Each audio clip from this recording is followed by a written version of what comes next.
بسم اللہ الرحمن الرحیم۔ محترم ناظرین السلام علیکم۔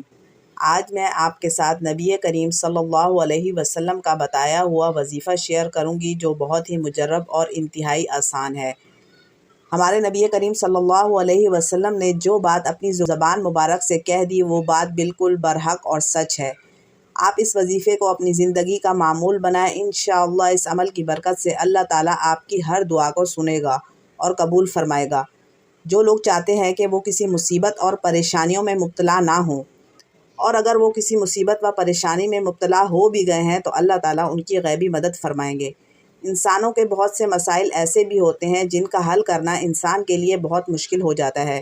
انسان دن رات محنت کرتا ہے اس مصیبت و پریشانی کو ختم کرنے کے لیے، لیکن پھر بھی وہ کسی طرح ختم نہیں ہوتی، اور آپ چاہتے ہیں کہ وہ مصیبت و پریشانی جلد دور ہو جائے، اللہ تعالیٰ آپ کی غیبی مدد فرمائے، تو آپ اس عمل کو، اس وظیفے کو روزانہ 100 مرتبہ پڑھا کریں اور اللہ تعالیٰ کی بارگاہ میں حاضر ہوا کریں اور اللہ تعالیٰ سے مانگا کریں، وہ آپ کی ضرور مدد کرے گا انشاءاللہ۔ اس عمل کے کرنے سے آپ کی تمام مسائل بھی حل ہوں گے، آپ کی تمام پریشانیاں بھی دور ہوں گی اور آپ کو مصیبتوں سے نجات بھی ملے گی، اور آپ جو بھی دعا مانگیں گے وہ قبول بھی ہوگی۔ اس عمل کو کرنے والے کی دعا کبھی رد نہیں ہو سکتی، کیونکہ یہ ہمارے نبی کریم صلی اللہ علیہ وسلم نے فرمایا ہے، نبی کی بات ہمیشہ حق اور سچ ہوتی ہے۔ اس وظیفے پر آپ خود بھی عمل کریں اور دوسروں کے ساتھ شیئر بھی کریں تاکہ تمام لوگ اس وظیفے سے مستفید ہو سکیں اور آپ کو اور مجھے صدقہ جاریہ کا ثواب ملتا رہے۔ وظیفہ کرنے کا طریقہ اچھی طرح سن لیں اور سمجھ لیں۔ آپ نے روزانہ دن میں کسی بھی وقت، کسی بھی ٹائم، کسی بھی نماز کے بعد اس عمل کو، اس وظیفے کو کرنا ہے، اور یاد رکھیں جب آپ نے یہ وظیفہ شروع کرنا ہے تو اپنی حاجت کو، اپنی اس مصیبت و پریشانی کو ذہن میں رکھنا ہے جس پریشانی و مصیبت سے آپ چھٹکارا پانے کے لیے اس وظیفے کو کر رہے ہیں۔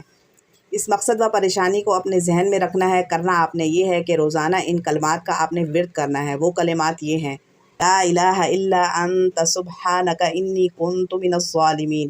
ان کلمات کو آپ نے 100 مرتبہ روزانہ پڑھنا ہے۔ اول و آخر 7 مرتبہ درود ابراہیمی پڑھنا ہے اور اللہ تعالیٰ کی بارگاہ میں حاضر ہو کر دعا مانگنی ہے، تو انشاءاللہ اللہ عز و جل آپ کی تمام پریشانیوں کو دور فرمائیں گے۔ آیت کریمہ کی اہمیت و فضیلت اللہ کے نبی یونس علیہ السلام کا تذکرہ کرتے ہوئے ارشاد باری تعالیٰ ہے: مچھلی والے حضرت یونس علیہ السلام کو یاد کیجئے کہ جب وہ غصے کی حالت میں چل دیے اور خیال کیا کہ ہم اسے نہ پکڑ سکیں گے، بالآخر اس نے اندھیروں میں پکارا، تیرے سوا کوئی معبود برحق نہیں، تو پاک ہے، بے شک میں ہی خطا کاروں میں سے ہوں، تو ہم نے اس کی پکار کو قبول کیا اور غم سے نجات دی، اور ہم ایمان والوں کو اسی طرح نجات دیتے ہیں۔ آیت کریمہ قرآن مجید کی سورۃ انبیاء کی مشہور آیت ہے، جیسا کہ اس آیت کے آخر میں فرمایا ہے کہ ہم اسی طرح ایمان والوں کو نجات دیتے ہیں۔ اسی لیے مشکل حالات میں آفات کو ٹالنے کے لیے آیت کریمہ پڑھ کر اللہ تعالیٰ سے مدد طلب کی جائے۔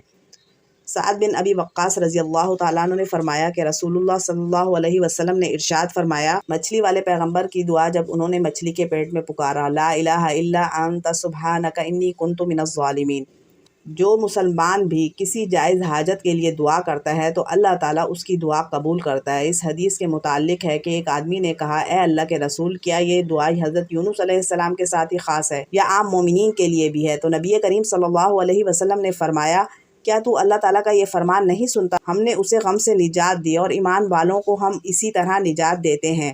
رسول اللہ صلی اللہ علیہ وسلم نے فرمایا، حضرت یونس علیہ السلام نے جو یہ دعا مچھلی کے پیٹ میں کی تھی، جو مسلمان بھی اپنے کسی مقصد کے لیے ان کلمات کے ساتھ دعا کرے تو اللہ تعالیٰ اس کو ضرور قبول فرمائیں گے۔ یعنی یہ دعا صرف حضرت یونس علیہ السلام کے ساتھ ہی نہیں بلکہ تمام مسلمانوں، ایمان والوں کے لیے بھی ہے۔ جب ایمان والے اللہ تعالیٰ کو آفات و مشکلات اور مصائب میں کسی بھی کام کے لیے پکاریں گے تو اللہ تعالیٰ ان کی دعا سن کر قبول کرے گا۔ اس لیے جو شخص ضرورت مند ہے وہ خود یہ دعا اللہ سے کرے، اپنی حاجت اللہ کے سامنے رکھ کر اسے پکارے۔ وہ السمیع ہے، ہماری دعاؤں کا سننے والا ہے۔ اگر انسان کو اپنا تعلق اللہ تعالیٰ سے استوار کرنا ہے تو اسے چاہیے کہ خود اللہ تعالیٰ سے دعا مانگے، اس کی عبادت کی طرف متوجہ ہو، توبہ و استغفار سے کام لے۔ اللہ تعالیٰ بڑا غفور الرحیم ہے، وہ ضرور معاف کرے گا اور اپنا رحم و کرم کرے گا۔ تو آپ اس وظیفے پر خود بھی عمل کریں اور اپنے تمام فیملی ممبر کے ساتھ شیئر بھی کریں تاکہ تمام لوگ اس وظیفے سے مستفید ہوں، آپ کو اور مجھے صدقہ جاریہ کا ثواب ملتا رہے۔ آخر میں اللہ تعالیٰ سے دعا ہے کہ وہ ان تمام باتوں پر مجھے اور آپ تمام سامعین کو عمل کرنے کی توفیق عطا فرمائے، آمین۔ ویڈیو پسند آئی ہے تو اس کو لائک ضرور کیجیے، چینل پر نئے ہیں تو چینل کو سبسکرائب کر دیجیے۔ ملتے ہیں نیکسٹ ویڈیو میں، تب تک کے لیے اللہ حافظ۔